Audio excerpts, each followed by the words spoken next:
Chapter 6. This is not an attractive spot here.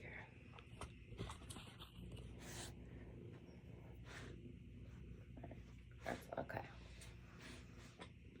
Awkward, but it's okay. Chapter 6. Deep Habits and Release. The terrors of deep habits. The range of habits I am about to discuss is common enough in everyday voice work to be mentioned openly and candidly here. These habits include those forced on some through serious abuse and physical or mental violations. This applies equally to women and men. Psychic trauma of any sort, like the death of a parent in early life, can easily shut down the voice. If damage has been done to us physically, that too will echo in the voice, just as it sometimes echoes during a nightmare when we whimper or call out. Time and time again in voice workshops, I have experienced traumas of all sorts that are suddenly released along with the voice. The tightness held inside locked into the voice and breath.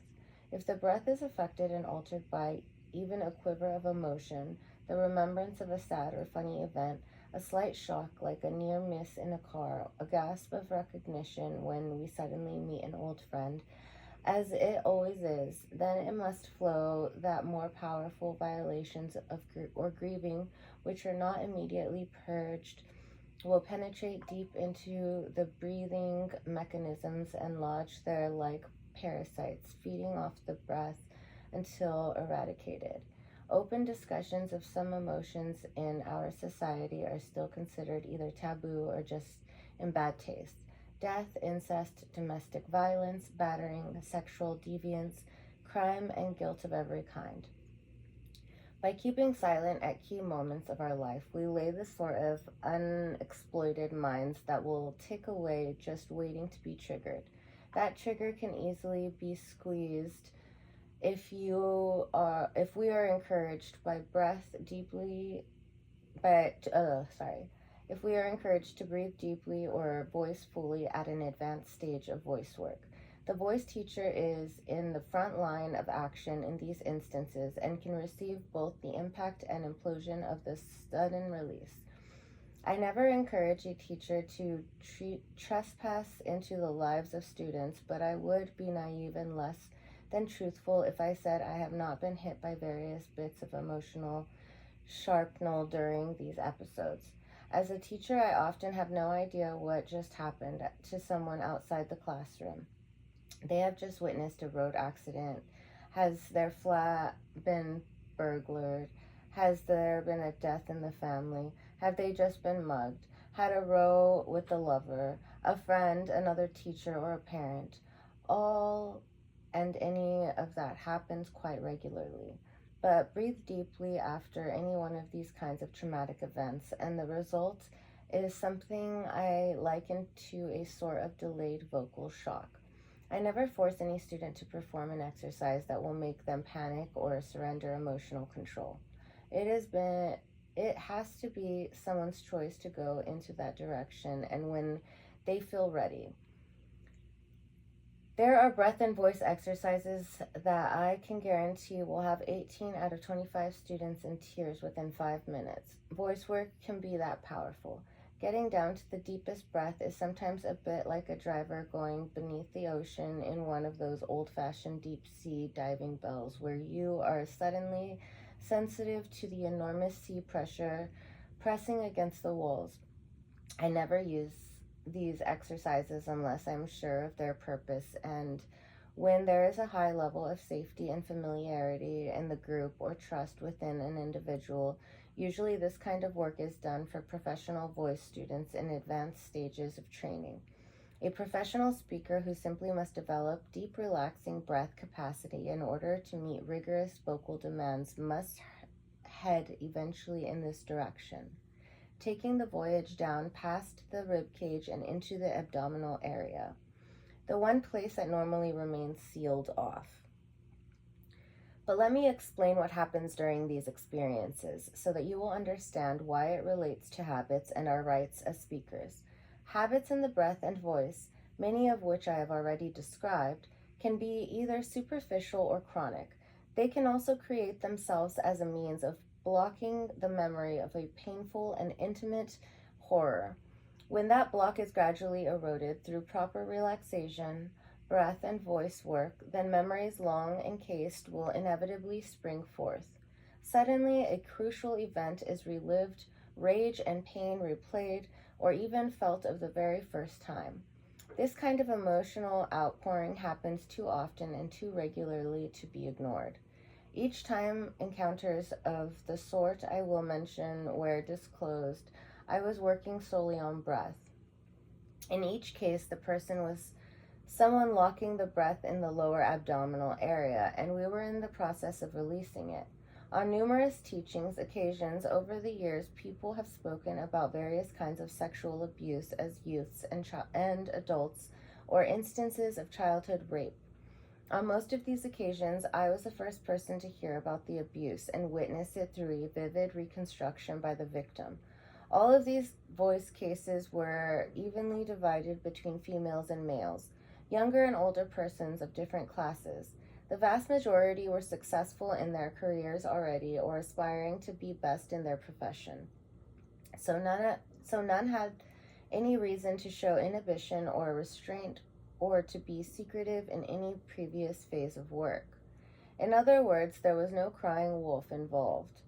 As the breath goes lower and lower past its superficial and then its normal capacity in the throat and upper chest, then down the chest and diaphragm where a more intense capacity lies, and then deeper, yet deeper into the abdomen and pelvis, it settles down into and disturbs a habitation untouched by the intellect and rationality.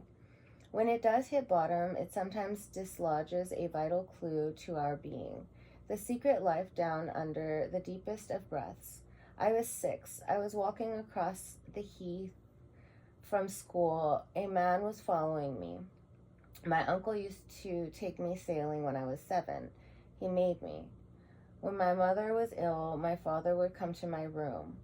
All the tellers of these stories said they had been frozen into silence by the abuse, and all felt the deepest of guilt because of it. Some had never been able to find the right way to give the experience words or the horror a name, but the details were vivid and freshly felt. All then on to examine and expiate the experience with specialists who could give them proper counseling and help. All said that as they found themselves breathing without barriers to contain their deep pain, deep experiences were suddenly released and, like a diver with bends, bobbed to the surface. All of them said that the guilt they felt had made it impossible for them to make any sound either during or after the violation. The victim was not even given the right to whimper, not even the right to release the feeling of injustice into a scream. My conclusion about this is that we can block and seal the memory of a vile sexual penetration under the breath. We can hold and freeze it in the muscles of our groin and contain it there for a very long time. The breath can also thaw it. Air and oxygen can bring it to the surface. It has the right to spill over into a recognized experience. It has the right to be discovered and uncovered so we can finally be released from its grip. Our habitual impulse is firstly consciously and then unconsciously to tell ourselves, if I don't breathe down there, if I hold it tight and wrap myself around the wound, I won't be reminded of the horror, the suffering, the guilt.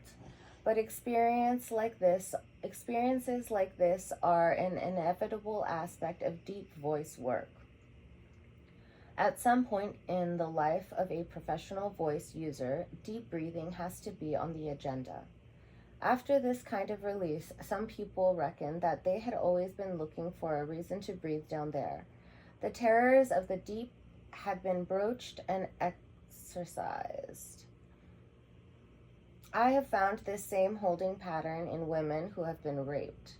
They were obviously more conscious of the violation than those who suffered childhood abuse, but not as conscious as the ensuing pattern of restrictive breathing. As we progressed further with work, Each felt the hold, and then the experience billowing up from within them, and then uncontrollably releasing wave upon wave of rage. Grief and rage are also released through the breath and related exercises. It is as if from adolescence onwards, we are not encouraged to breathe, not allowed the right to wail or howl when we are abandoned. There are therapies based on primal scream. Deep breathing is not one of these, but it does tap a sound we have been forced to deny and forget. It is the cliche and a much too embracing one. The Anglo-Saxons pride themselves on their control and propriety.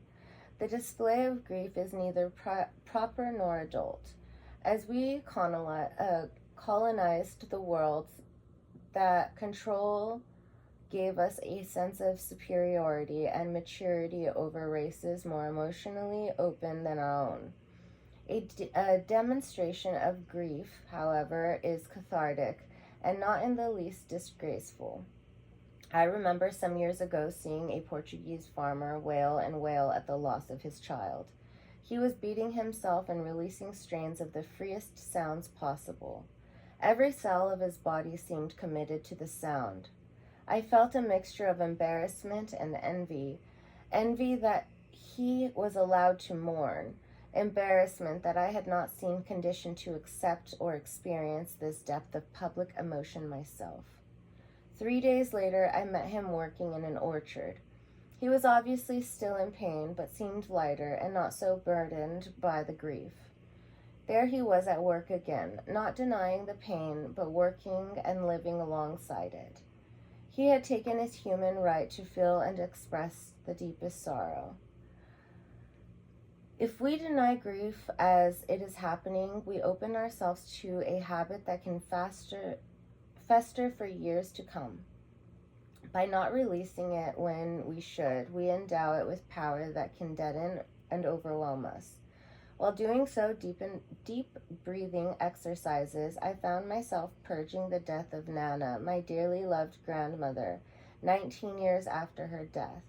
I hadn't mourned her at the time of her passing, and it took the loss of another friend to jolt my whole breath system into the right to grieve.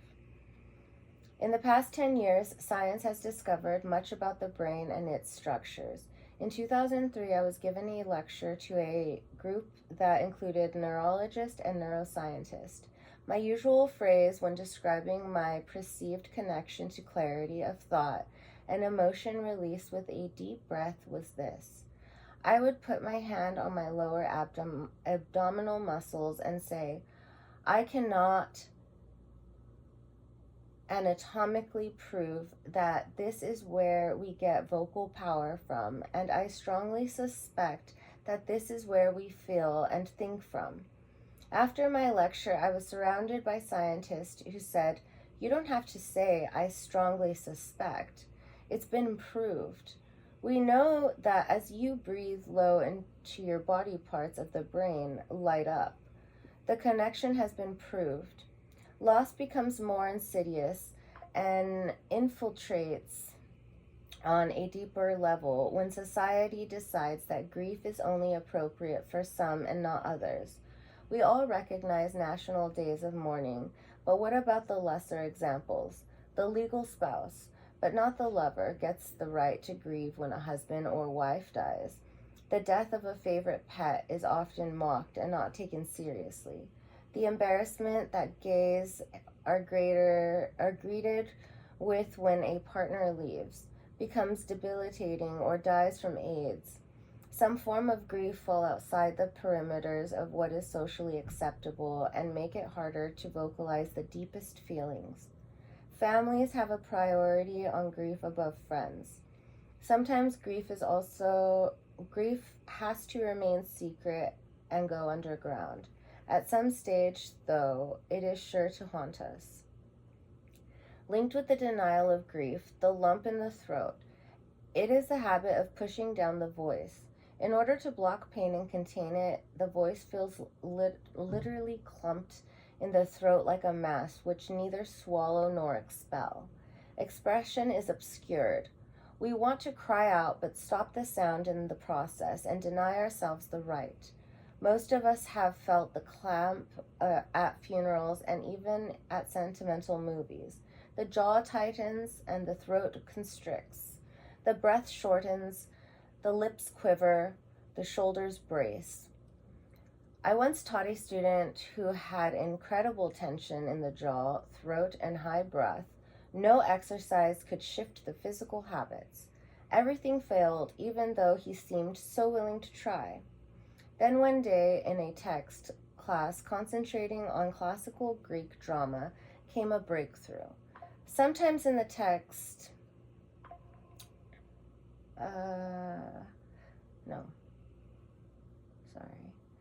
something in the text touched him, and he went with the emotional discovery, his voice suddenly released with sound I had never heard him make. Suddenly he howled and howled and howled. He couldn't stop and needed to be given time and space alone.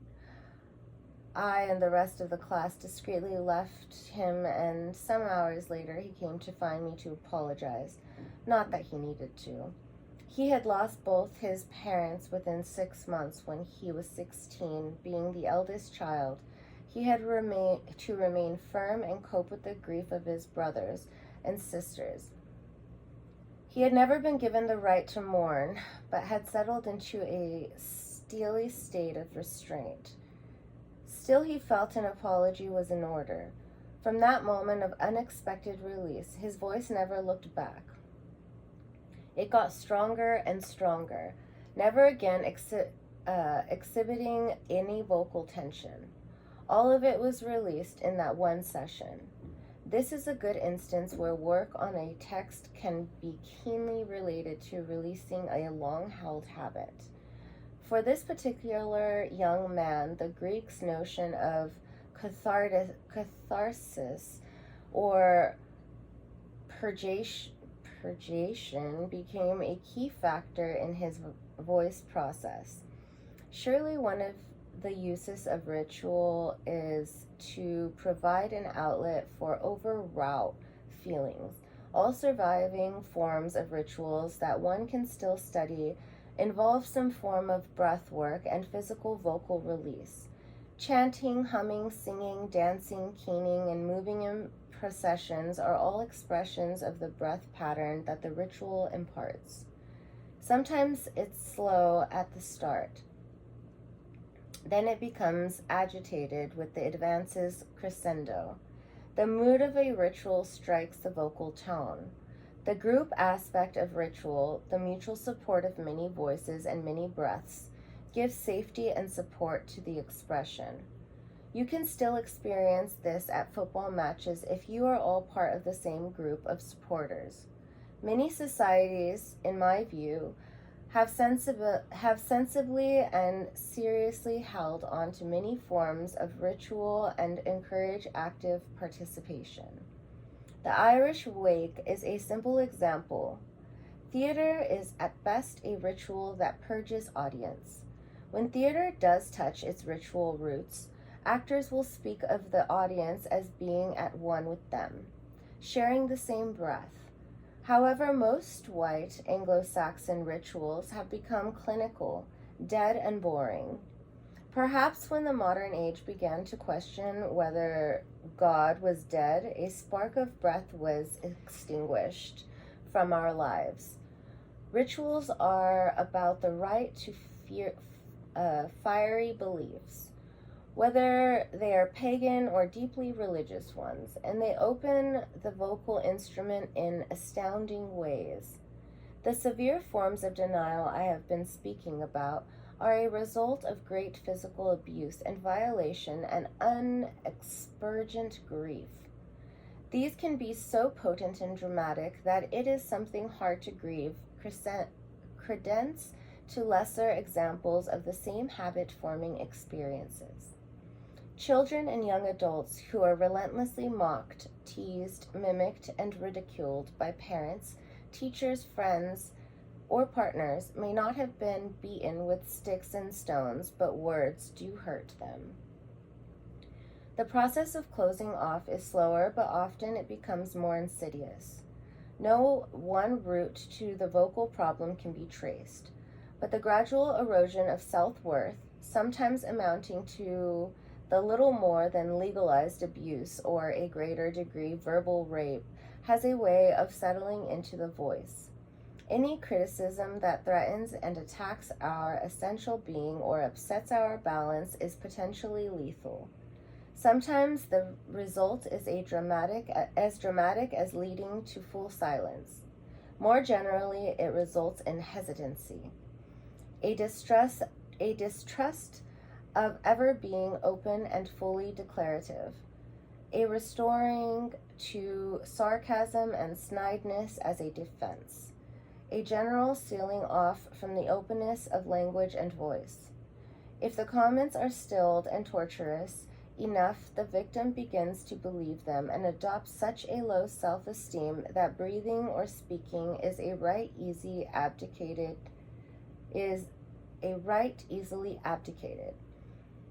The next time you are fairly or unfairly questioned, either subtly or angrily, notice what happens when you're breathing. That is the best test of what I mean. Many faltering, frightened speakers, stutters, devoicers, or shallow breathers have described some past scenario is crucially linked to their voice pattern.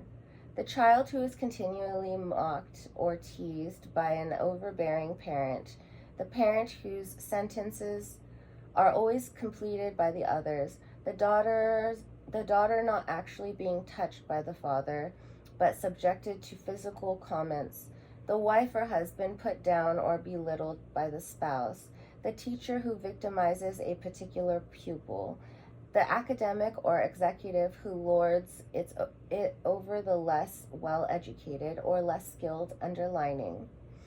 All of these examples, daily examples we all experience, are all a kind of verbal terrorism someone, somewhere in the world is experiencing each second of every day. Not just in jails, but in domestic situations. The effects on the voice are simply staggering. Many years ago, I found myself defending a student who had physically attacked a teacher. I was surprised by my adamant justification for the boy's action. I didn't know why I was doing it, except that I was aware of, and I had myself experienced, the teacher's wounding superiority and excessive put-downs. The boy was a terrifically instinctive actor without any real formal academic training. He had too few linguistic skills to be any sort of match for someone so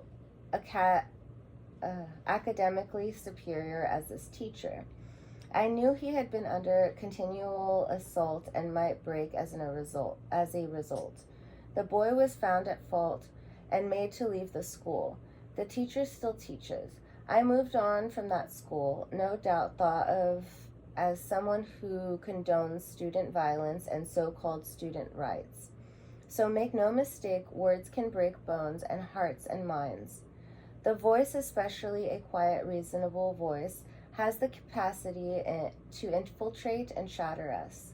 The memory of an insidious comment, as vivid as any physical act of violation, can lodge somewhere within us and become entrenched in our bodies, our breath, and our own voices.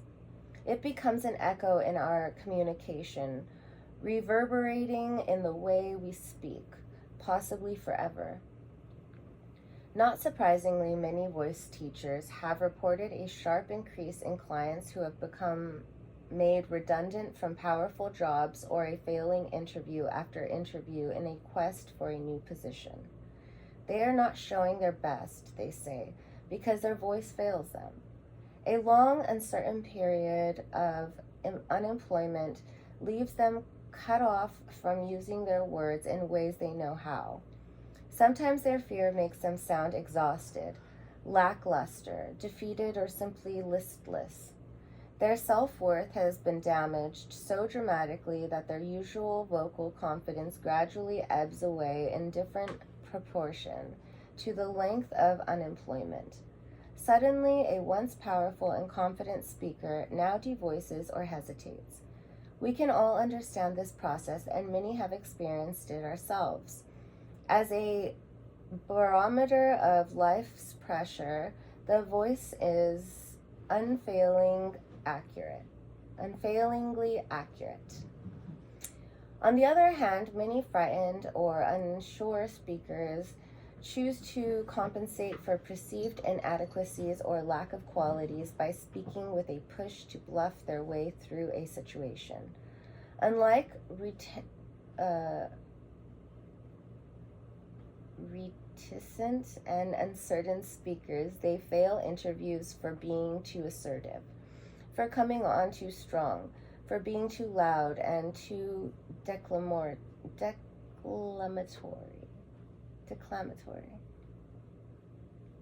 A different kind of vocal pattern betrays an essential flaw in ability.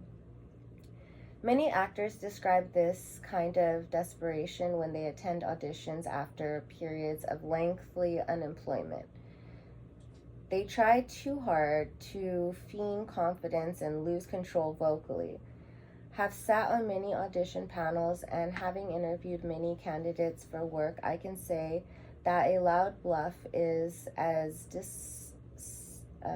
disconcerting to a listener as an ineffectual mumble. I will often just stop an audition to get an actor breathing and listening properly before restarting the piece. Both are manifestations of being walled up behind fear. Both can seal off a potentially talented person from what they have to offer in those brief moments of an audition or interview. It would be a very rare protected person who could live life and never experience some bruise or damage to their self-esteem. Understanding its effects and controlling the fear are possible if you can root out how it changes your breath, physical posture, and voice. Whenever I can detect an accurate source for one of those losses of faith, I immediately ask someone to check the following. Did you find that you stopped breathing deeply? The answer is usually yes. So a solid piece of simple advice to carry along with you with your resume is keep breathing. It does improve a situation with the appropriate breath as a regulator thinking, feeling, and communicating become more possible. So breathe as you walk into an interview or audition. Breathe while either is in process. Breathe while the other person is talking. Breathe as you wait for the results. Breathe as you walk on stage for the press night. Breathe as you face your parent. Breathe as you comfort your spectres. But whatever the situation, never follow that old adage and hold your breath. That will only dissipate what is an essential right. Laughter. I have been discussing grief and the habitual traces it leaves on the voice to such a degree that I fear I am leaving you with a maudlin impression. So let's look into the opposite direction to joy and laughter. What happens when we deny ourselves these kinds of rightful liberties? Some simply cannot laugh. It is true, and it's regrettable.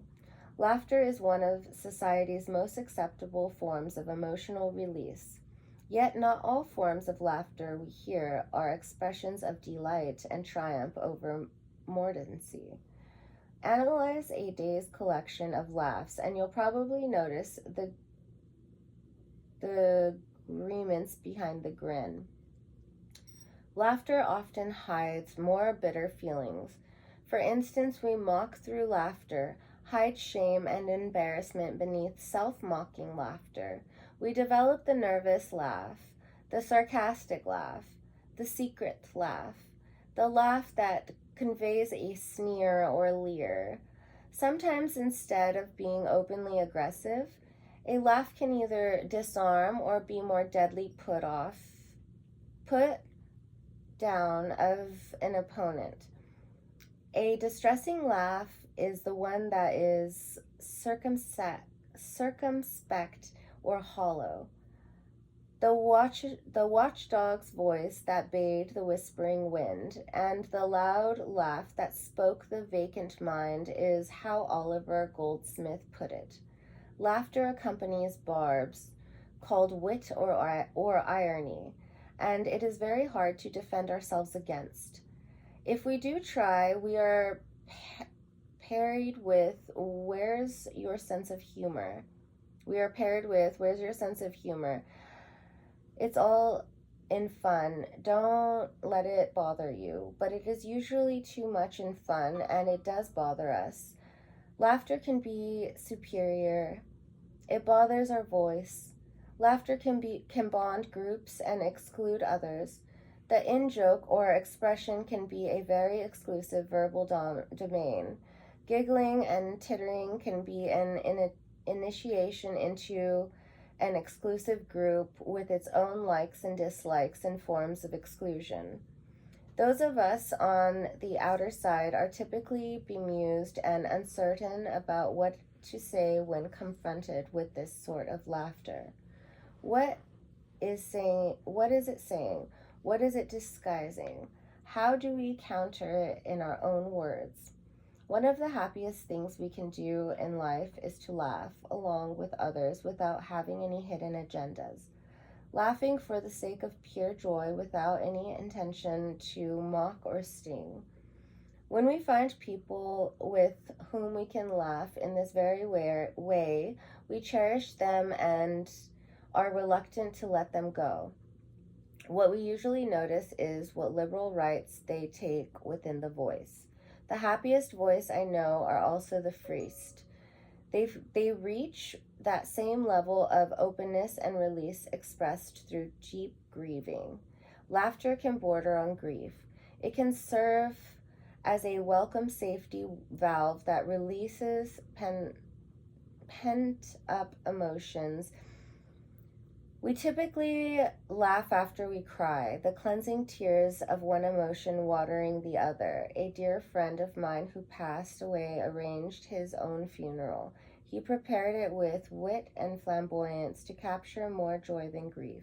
What people said about him led the whole congregation to double over in uncontrollable laughter until they were howling wildly in the church. He instinctively knew that if he gave us the right to laugh, it would naturally hasten the right to cry. Without grieving ourselves the license, we lapse sometimes into the smug humorlessness that tightens the jaw and restricts all but the passage of clipped reproaches. I have American friends who refer to such people as being humor impaired. Lacking in humor is indeed a sort of handicap. Without doubt, you can hear and distinguish one of these voices, a snort or dry chuckle under the breath, rather than a rich, resounding chortle.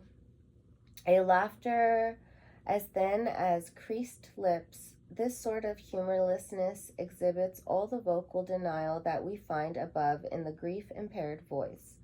Tight lower support in the abdomen, restricted range, pinched reserve, and clenched jaw. Just as it is natural for a baby to cry, it is natural for it to laugh. Without holding the two in balance, we arrive at a stunted emotional growth. If we keep grief and joy out of our life and out of our voice, only choosing to be deadly earnest, we miss the essential colors of the vocal palette. To play, to be silent, to be silly, to laugh without disregarding others requires, I think, a sense of self-worth, balance, and appreciation for life's abrupt absurdities. If we If we continually feel that the worst is likely to happen or that life and other people are set against us or threaten us, then spirited, unconfined laughter is denied us. You cannot, I think, be vocally whole but always vocally tenuous. The voice, once again, of its rights are restricted, has a way of ducking for cover and avoiding expression. Disturb its balance, and it most surely will cover a head downwards. I remember leaving an underground car park and stupidly walking under one of those striped automatic barrier arms on its way down. It flattened me like a starfish in the sand, just like the coyote in the Roadrunner cartoons. At the time, I was wearing a smart outfit and carrying an executive briefcase. I must have looked completely ridiculous. What a blow to the self-esteem. I refused all offers of help with a vacant, protesting voice, scuttled to my feet, and set off for my office red-faced, humiliated, and bruised. Only days later, after holding the humiliation inside me, did I release through laughter. How silly I must have looked. My self-image of being a smart executive had been knocked down and flattened on the oil-soaked floor of the garage. Isn't it true that we protect ourselves with these sorts of images all the time, refusing to look at the funny side of even when absurd factors conspire against us? Some of the funniest performers and comedians are totally devoid of their personal sense of humor. When you meet them off or backstage, you expect to meet hilarity personified. What you usually encounter is someone morose. All the humor, like all their breath, had been expended for the benefit of the audience. They have nothing left inside. Silliness to them is serious business. So many feel that they might lose control should they laugh too much. The look of laughter is slightly odd and even grotesque. Again, that grimace reflection in the grin. Laughter is sometimes seen as a weakness, as a professional liability. When everything is turned into a joke, it certainly is. A teacher in the opening of term will usually restrict laughter in order to maintain discipline and feel under threat when it gets out of control. A time to work and a time to play. Many gay men have asked me to recommend ways of helping them stop sounding camp in public.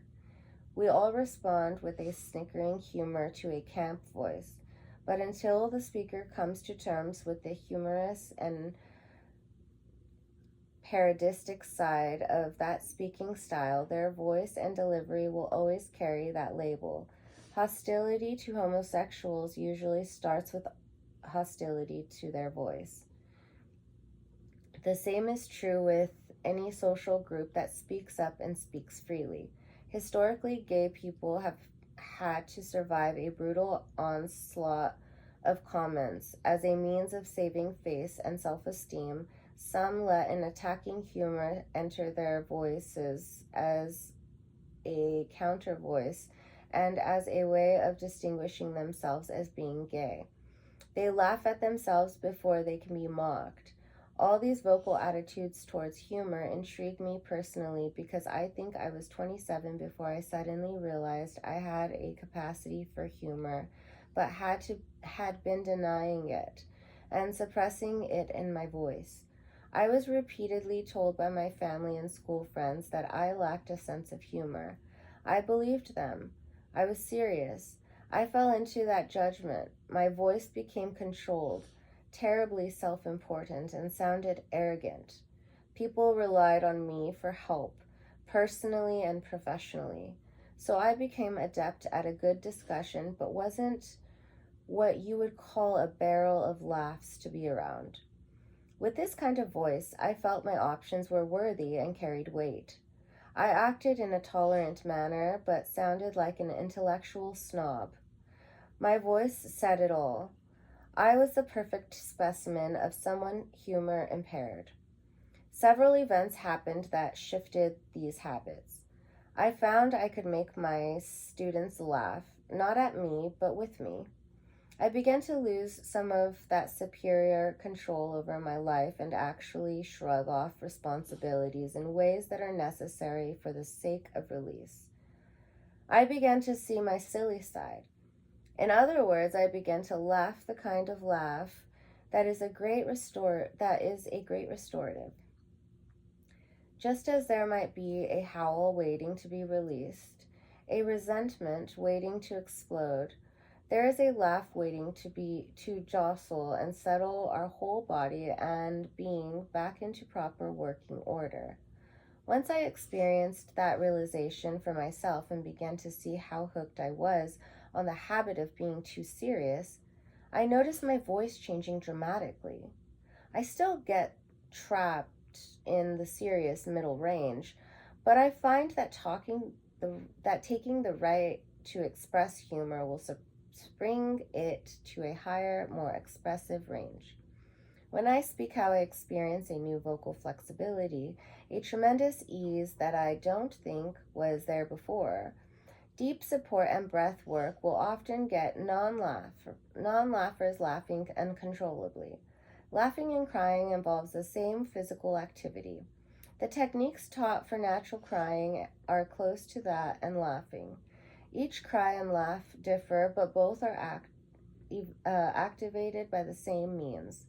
There can be no physical barriers in the jaw, throat, shoulders, and upper chest. Deep breathing is activated for an uninhibited flow of sound.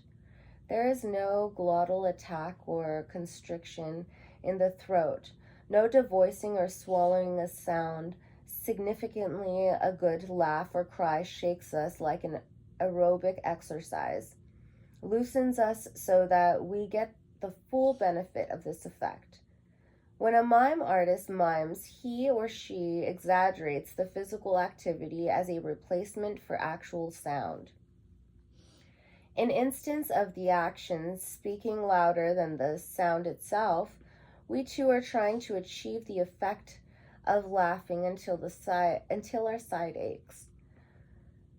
That way we are physically experiencing a rich, loud laugh. Received attitudes. Often our voices become inhibited by received attitudes that society imposes on us. The attitudes are all around us. They are in the air, and we need to come to grips with them before proper voice work can begin. One of them is our demand for an instant cure for any problem, which is in fact only counterproductive. The natural force works from a free, effortless position. Push attack and overambition won't help. That kind of drive is usually the kiss of death, where long-term benefits are required. It is like the energy that we put into faddish diets and exercise programs. Many of us, particularly in North America, it seems, live for quick results. You come across this most noticeably in students. If I read this book list, will I be educated? A fine enough attitude if superficial facts and figures are all we want to learn. But knowing your body and learning to recognize what affects it and induces habits is part of a self-knowledge process, dependent on an astuteness and sensitivity that is not part of some calorie count. Surface learning is becoming more common now and is even rewarded in education. Some schools thrive on superficial results. Any serious educationalist knows this quick cramming of knowledge is no long-term value. Physical and vocal changes happen in depth. You can achieve rapid results, but don't cram too much into the work soon, just as you wouldn't read this book and expect your life to be changed forever. Many voice exercises fail if you do them harm. Many voice exercises fail if you do them too hard in the expectation of results. They work best when gently and gradually done and without too much mental analysis. Voice work is very much the opposite of weight work or aerobics. It is not rigorous cardiovascular exercise. In fact, that kind of exertion works against you. Doing an exercise easily, just for the sake of and fun of doing it, is probably the healthiest way of approaching the work. Many of my exercises are accompanied by the note, do the exercise with the text and then speak the text before you give yourself time to think about it. Too much thought at the wrong juncture will cut us off severely from our bodies, voices, and emotions. Many American students, in particular, love to write everything down. I have a band note-taking class from practical classes. It is too easy to write down a physical exercise. By making a note, we feel that we have dealt with an exercise and have learned it. The intellectual basis of most education means we don't take the learning experiences deeply into our bodies, feelings, and souls, which, of course, is what has to happen in our voice work.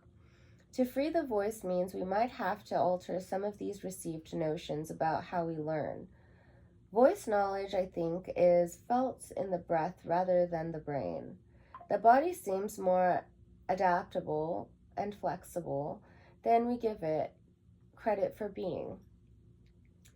If we short-circuit some censoring thought process to get inside so much better, it is the deep allowing in the work that opens the whole of us, which in the end will open doors onto the mind, heart and spirit, to know by heart, body, and breath. Many zealous and overambitious people benefit most from simply relaxing and doing nothing. More complicated than breathing in, breathing out.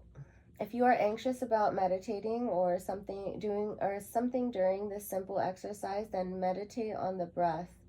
It is coming in and going out. It is circulating and refreshing the entire system. I am always amazed how panicked people become when given the chance to take this simple right. There seems to be a lot of guilt associated with just being and breathing. With students, I often have to strike a bargain. They feel fine about just being, breathing, and presumably doing nothing as long as they have been ordered to do it, instructed to do it.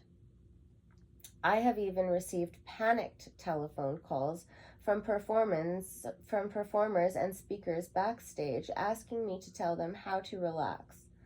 Often by short-circuiting the mind and just breathing, just doing nothing for a moment, the body and mind literally catch their breath and catch up with one another. Over and over in voice work, it is of key importance that you strike a balance between all areas of the physical and mental state.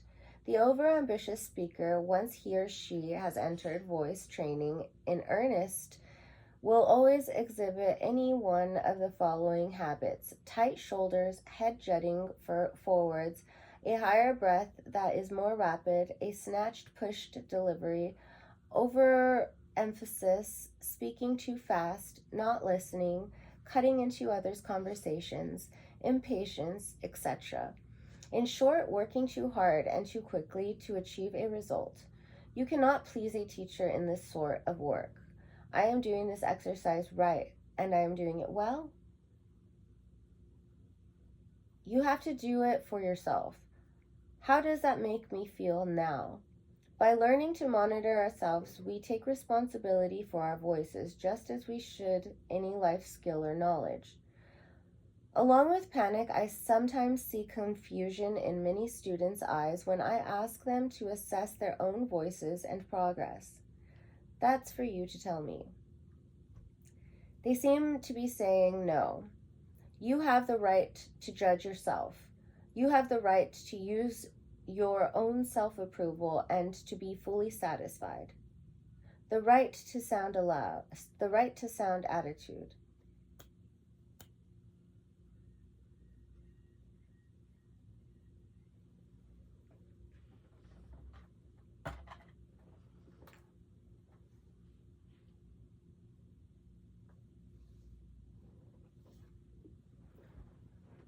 The right sound attitude. Early on, I talked about the myth of the beautiful voice. Now I want to mention a slightly confusing and similar habit that is sometimes engineered by some voice and inclusion teachers, striving to achieve the right sound. This syndrome of believing that each of our voices can strike the right uniform sound that each teacher in there to tap it in or fix what we naturally have already is one that many actors and professional speakers find a gravely disquieting notion. A fear develops that there is one right way of sounding or speaking, especially in the deliverance of a great piece of writing like Shakespeare, for instance. There is a rampant belief born of the mistaken notion that somewhere locked away in a safe is an official phonetic chart that a voice or speech teacher is out to get you to talk in a specific way. This habit is confining because it restricts anyone's ability to work in the right way, especially if we are under the impression that there is only one right way to sound. Imagine the cold sweats this habit produces. One wrong sound and you're out. What results is an imagination and response to language that are seriously blocked. Most of us, in fact, live under the impression that words can only be pronounced in a certain way. The habit of needing to relish a word for its own sake has been beaten out of us. Sometimes, too, the need to enunciate overtakes the more critical need to experience a word's fulsome texture, no matter how it comes out of our mouths. Affection is speech that begins to suppress the organic. The hesitation you always notice in someone trying to sound right begins to inhibit the sound that is right for us. It is fair to say that people, especially students in the process of voice and speech training, always begin to put on a voice while on the way to finding their own voice. Acting students in particular